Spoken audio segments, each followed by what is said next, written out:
الحمد لله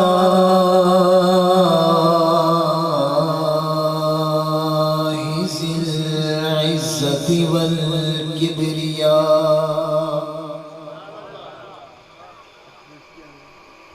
والجلال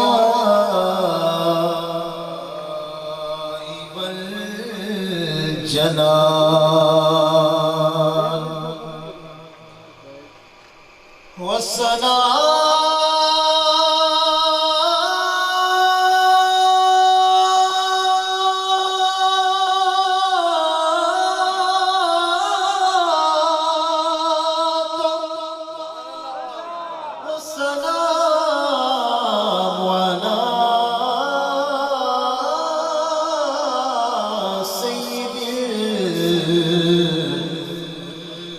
الأنبياء والمرسلين وعلى آله الطيبين الطيبات صلاة تنجو بها من جميع الآفات والأهوال. قال الله تعالى في القرآن المجيد والفرقان الحميد: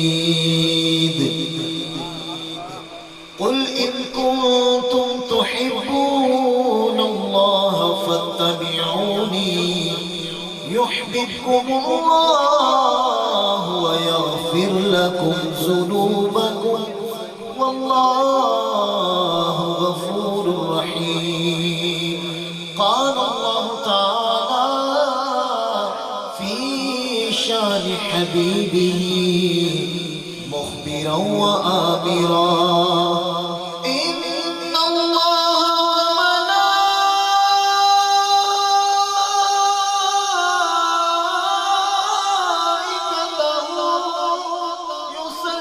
يصلون على النبي يا أيها الذين آمنوا صلوا عليه وسلموا تسليما.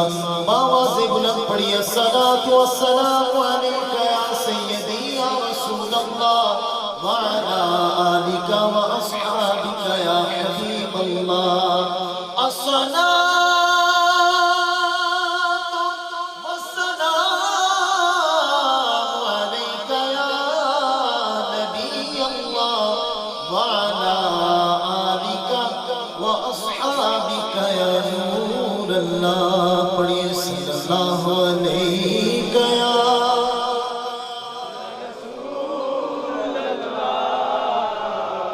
وسلم علیک یا حبیب اللہ. ایک پنجابی کلام کے 2 سے 3 شعر پڑھ کر انشاءاللہ میں اپنے موضوع کی طرف آتا ہوں اور مختصر بیان ہوگا. مجھے آپ کے وقت کا بھی احساس ہے، آپ کافی دیر سے اس محفل میں موجود ہیں، مجھے اس بات کا بھی احساس ہے. چند اشعار پیش کر کے انشاءاللہ اپنے موضوع سخن کی طرف آتا ہوں. محبت کے ساتھ اس کلام کو پڑھیں گے تو انشاءاللہ بہت لطف آئے گا. کوئی بھی زبان خاموش نہ رہے. فرماتے ہیں شاعر: آنکھی سوڑے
تھے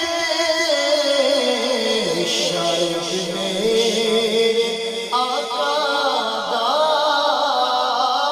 اے کوئی گزر ہوئے اور شاید میرے مدنی دا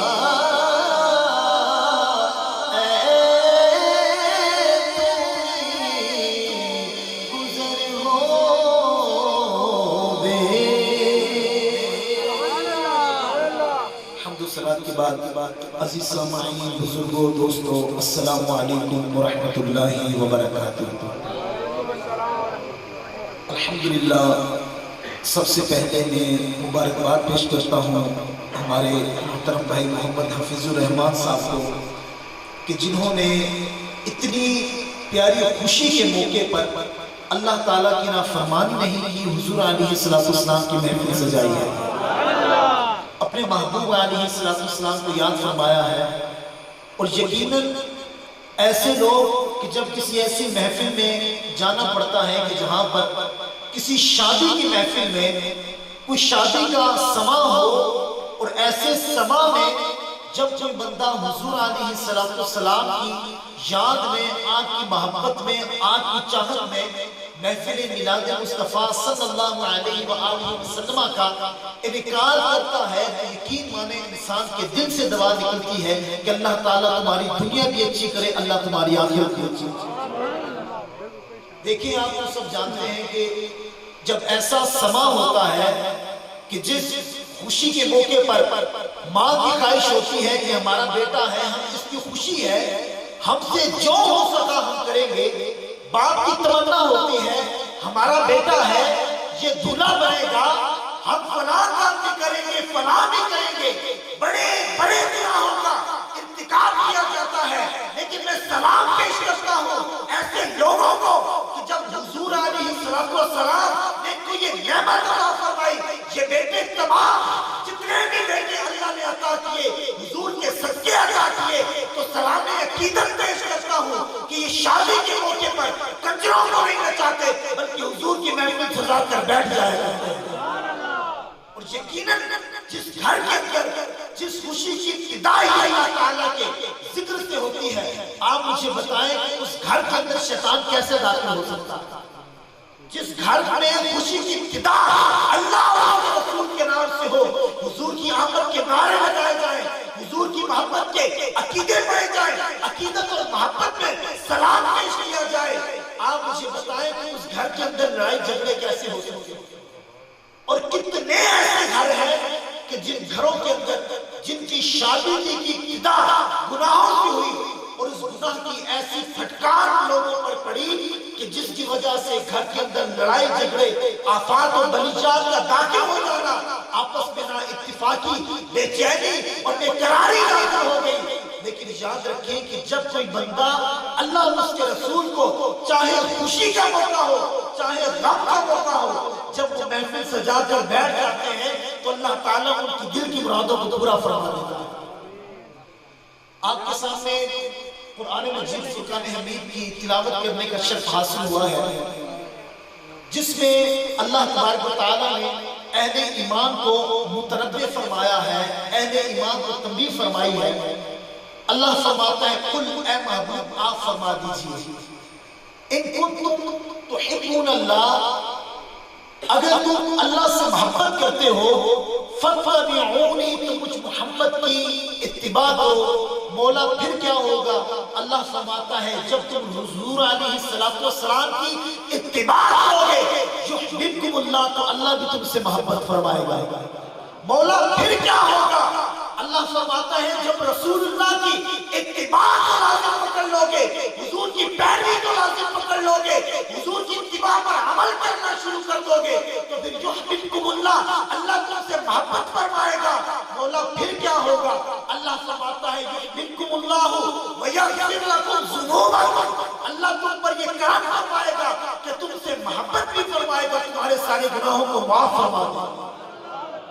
وَيَغْفِرْ لَكُمْ ذُنُوبَكُمْ وَاللَّهُ غَفُورٌ رَحِيمٌ، اور اللہ بخشنے والا رحم فرمانے والا ہے۔ دیکھیں اللہ تعالیٰ نے حضور علیہ السلام کی جہاں بھی بات آئی اللہ فرماتے ہیں سونے میں نہیں کہتا قل آپ فرما دیجئے، اے محبوب آپ فرما دیجئے کہ اگر تم اللہ سے محبت کرتے ہو یہ تمہارا دعویٰ ہے، چاہے تم حاجی ہو، نمازی ہو، روزے دار ہو، جتنی مرضی عبادات کر لو، اگر تمہارا تعلق حضور علیہ السلام سے نہیں تو تمہاری کوئی بھی عبادت کسی کام کی نہیں ہو سکتی۔ تو اللہ تعالیٰ نے مومنین کو یہ خطاب فرمایا، خصوصاً بالخصوص اس سے جو اس آیت کے مصداق ہیں تو کفار، لیکن بالعموم تمام لوگوں کے لیے اس آیت میں ہے کہ جو بندہ اللہ سے محبت کرنا چاہتا ہے حضور کی غلامی اختیار کرے، حضور کی غلامی میں آ جائے، جب رسول اللہ کی غلامی میں آ جائے گا تو اللہ سے محبت بھی کرے گا، اس کے سارے گناہوں کو معاف بھی فرما دے گا۔ اور حضور علیہ السلام کی تو شان یہ ہے کہ حضرت جبریل علیہ السلام سے میرے آقا نے پوچھا ہے جبریل ذرا یہ تو بتا تو نے مشرق دیکھا، مغرب دیکھا، شمال دیکھا، جنوب دیکھا، اے جبریل بڑے بڑے لوگ دیکھے، بڑی بڑی شخصیات سے ملاقات کی، نہ جانے کیسے کیسے تم نے لوگ دیکھے، اے جبریل یہ تو بتا تو جیسا بھی دیکھا۔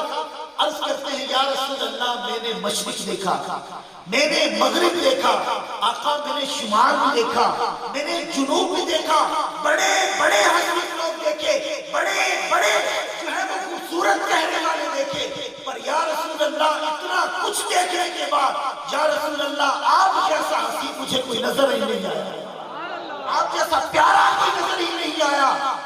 ارے میرے آقا سے پیارا کوئی ہوتا تو نظر آتا۔ اللہ نے فرمایا محبوب ہم نے تمہیں پیدا کیا، تم سا جیسا جیسی تمہاری صورت پیدا کی، آج تک کسی کی صورت پیدا ہی نہیں۔ حضرت یوسف علیہ السلام کو جب مصر کی عورتوں نے دیکھا تو کان پوچھ رہی تھی، جب حضرت یوسف علیہ السلام کا چہرہ سامنے آیا تو چہرے کی جھلک سامنے آئی، تو جھلک کے سامنے آتے ہی حضرت یوسف علیہ السلام جب سامنے تشریف لائے تو عورتوں نے سبزی کاٹتے کاٹتے اپنی انگلیاں کاٹ دی۔ میرے امام کہتے ہیں حسن یوسف پہ کٹی مصر میں انگشت ذرا، ارے حسن یوسف پہ کٹی مصر میں انگشت ذرا، آقا سر کٹاتے ہیں تیرے نام پہ مردانے عرب، انگلیاں کاٹی جنہوں نے حسن یوسف دیکھ کر، ارے دیکھ لیتی وہ اگر میرے نبی کو ایک نظر، ارے پھیر دیتی دل میں چھریاں، یہ میرا ایمان ہے، مرحبا کتنا حسین میرا نبی سلطان، مرحبا کتنا حسین میرا نبی سلطان۔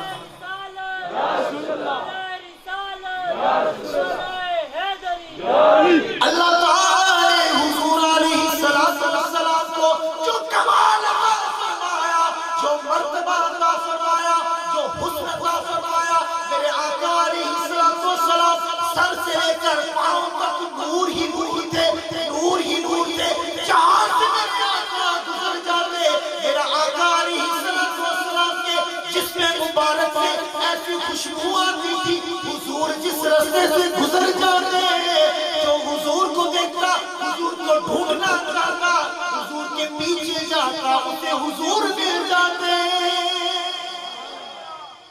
حضرت انس فرماتے ہیں ایک مرتبہ حضور علیہ السلام ہمارے گھر میں تشریف لائے اور حضور خواب استراحت ہو گئے تو حضور کے جسم مبارک سے پسینہ ٹپک رہا تھا، حضور کے جسم مبارک سے پسینہ ٹپک رہا تھا۔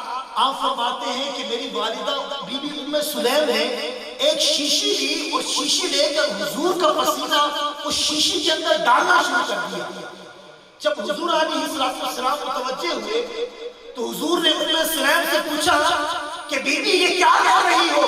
عرض کی یا رسول اللہ آپ کا پسینہ جمع کر رہی ہوں۔ میرے آقا نے پوچھا پھر کیا کرو گی؟ عرض کی یا رسول اللہ اس کو ہم اپنی خوشبو میں ڈالیں گے، اپنی خوشبو میں جب اس کو ڈالیں گے تو ہماری خوشبو اور زیادہ ہو جائے گی اور پاکیزہ ہو جائے گی۔ تو میرے آقا کی تو شان یہ تھی کہ حضور جس گلی سے گزرتے حضور کے پورے جسم سے آپ کے پسینے مبارک سے خوشبو آیا کرتی۔ حضور علیہ السلام جس گلی سے گزرتے اگر ڈھونڈنے والا ڈھونڈنا چاہتا تو حضور کی خوشبو سے حضور کو ڈھونڈ لیا کرتا۔ یہ میرے آقا علیہ السلام ہے۔ آپ مجھے بتائیں کہ اگر ہمارے جسم سے پسینہ نکلے تو اس سے خوشبو آتی ہے، بدبو آتی ہے؟ بدبو آتی ہے، ہزار خوشبوئیں لگانے کے بعد بھی بدبو آتی ہے، لیکن قربان جائے سید آقا صلی اللہ علیہ وآلہ وسلم پر جن کا پسینہ بھی ایسا ہے کہ جن کے پسینے سے بھی اللہ تعالیٰ نور کی خوشبوئیں نکالتا ہے، جن کے پسینے سے نور نکلتا ہے۔ رس کرتی ہیں آقا، اس کو ہم جمع کریں گے۔ اور حضرت انس فرماتے ہیں کہ میں یہ وصیت کرتا ہوں کہ جب میرا وقت وصال آئے، جب میں اس دنیا سے جاؤں، جب میری جو ہے وہ اس دنیا سے میں رخصت ہو جاؤں، تو میرے کفن پر اور میرے جسم پر وہ خوشبو جو میری ماں نے شیشی میں رکھی تھی وہ میرے کفن پر مل دینا اور میرے جسم پر مل دینا۔ اللہ تبارک و تعالیٰ جن کے خوشبو کا اتنا مقام اور مرتبہ ہے جو پورے عالم میں پھیلی ہے، اس پیارے نبی حضور علیہ السلام کی کیا شان ہے، اس نبی کا مرتبہ اور مقام کیا ہوگا جو کروڑوں نہیں بلکہ کھربوں دلوں کی جان ہے، جن کے بارے میں میرے امام کہتے ہیں وہ کمال حسن حضور ہے کہ گمان نقص جہاں نہیں، یہی پھول خارس حضور ہے، یہی شمع ہے کہ دعا نہیں۔ آقا یہ نثار تیرے کلام پر میری یوں تو کس کو زبان نہیں، ارے وہ سخن ہے جس میں سخن نہ ہو، وہ بیان ہے جس کا بیان ہے۔ اللہ نے حضور علیہ السلام کو وہ شان عطا فرمائی، وہ مرتبہ اور مقام عطا فرمایا کہ حضور کا معجزہ بھی سب سے الگ، حضور کا چلنا سب سے الگ۔ حضور چلتے ہیں، حضور مسکراتے ہیں، حضور بیٹھتے ہیں۔ کفار علیہ السلام کو دیکھتے ہیں تو کفار کی نظر جب رسول اللہ کے چہرے پر پڑتی ہے تو یہ کہنے پر مجبور ہو جاتے ہیں کہ یہ چہرہ کسی جھوٹے کا چہرہ ہو ہی نہیں سکتا، یہ چہرہ وہ چہرہ ہے جو کسی جھوٹے کا نہیں ہو سکتا۔ میرے آقا علیہ السلام کی شان یہ ہے۔ اور حضور علیہ السلام جس طرح تمام یہ بات یاد رکھیں کہ جس طرح حضور تمام نبیوں سے افضل ہے، تمام نبیوں سے اعلیٰ ہے، جس طرح حضور تمام نبیوں کے سردار ہیں، ویسے ہی حضور کی امت تمام امتوں کی سردار ہے۔ حضور کی امت پوری امتوں کی، چاہے وہ آدم علیہ السلام کے جو ہے خاص لوگ ہوں، موسیٰ علیہ السلام کی امت ہو، شعیب علیہ السلام کی، سلیمان علیہ السلام کی، تمام نبیوں کی جتنی میری امتیں ہیں، میرے آقا فرماتے ہیں جو میری امت ہے تمام امتوں کی سردار ہے۔ میرے آقا فرماتے ہیں جس طرح میں تمام انبیاء کا سردار ہوں، ویسے میری امت تمام امتوں کی سردار ہے۔ آقا علیہ السلام نے ارشاد فرمایا کہ قیامت کے دن جو ٹوٹل صفیں ہوں گی امتوں کی وہ ٹوٹل 120 ہوں گی۔ کتنی ہوں گی؟ 120۔ حضور فرماتے ہیں کہ 80 صفیں جو ہیں وہ میری امت کی ہوں گی، 80 صفیں میری امت کی ہوں گی، باقی 40 صفیں دیگر انبیاء کرام علیہ السلام کی ہوں گی۔ اور پھر حضور علیہ السلام نے ارشاد فرمایا کہ جو میری امت کی جو صف ہوگی وہ سب سے آگے ہوگی، جو حضور کی امت کی صفیں ہوں گی وہ میدان محشر میں سب سے آگے ہوگی، اس کے بعد جو ہے وہ دیگر انبیاء کرام علیہ السلام کی صفیں ہوں گی۔ میرے آقا فرماتے ہیں کہ سب سے آگے جو میری صف ہوگی اتنے میں ایسا ہوگا کہ پیچھے جو دیگر انبیاء کرام کی صفیں ہوں گی وہاں سے ایک بڑا ہی گناہگار، سیاہکار، بدکار بندہ ایک آئے گا۔ اب جب وہ آئے گا تو جو صفیں ہوں گی انبیاء کرام کی، اب وہ صفوں کو چیرے گا، صفوں کو چیرتا چیرتا حضرت موسیٰ علیہ السلام کی امت کے پاس سے جب وہ گزرے گا تو موسیٰ علیہ السلام کی امت کا ایک ولی جو بڑا ہی پکا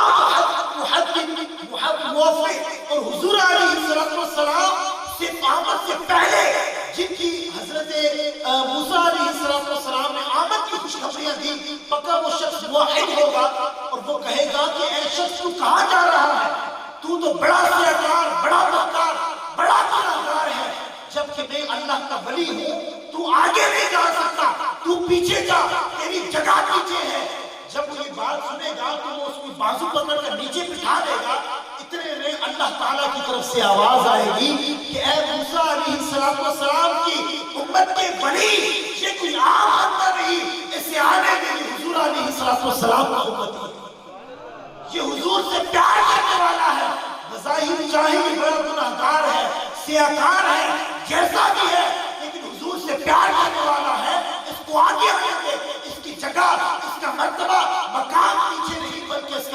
آگے ہے۔ پھر آقا فرماتے ہیں کہ سب سے پہلے میری امت جنت کے اندر داخل ہوگی، پھر دیگر انبیاء کرام علیہ السلام کی امتیں جو ہے وہ جنت کے اندر داخل ہوگی۔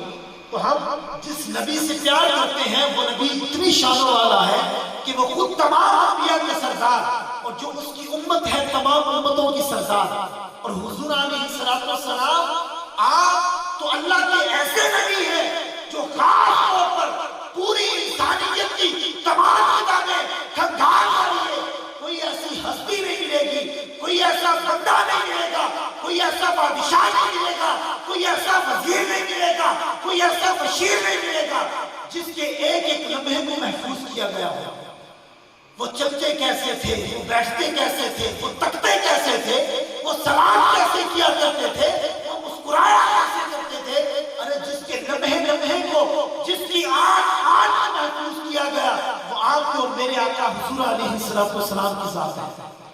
وہ حضور علیہ السلام کی ذات ہے کہ جن کے چلنے کو، بیٹھنے کو، اٹھنے کو، تکنے کو، مسکرانے کو، ہر چیز کو لمحے لمحے کو محفوظ کیا گیا کہ حضور کھاتے ایسے تھے، حضور پیتے ایسے تھے، حضور چلتے ایسے تھے، حضور تکتے ایسے تھے، حضور مسکراتے ایسے تھے، حضور سوتے ایسے تھے۔ پوری دنیا کے اندر فقط ایک ذات ہے جس کا نام محمد عربی صلی اللہ علیہ وآلہ وسلم، جس کے لمحے لمحے کو محفوظ کیا گیا۔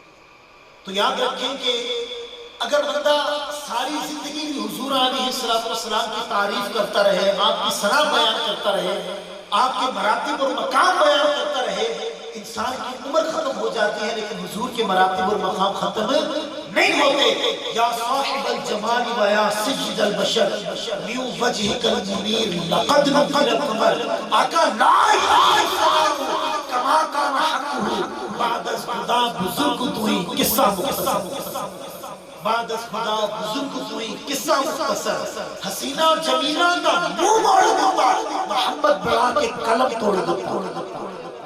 تو حضور علیہ السلام جیسا پوری انسانیت آپ چھان مارے، کوئی بھی حضور علیہ السلام جیسا نہیں ہو سکتا۔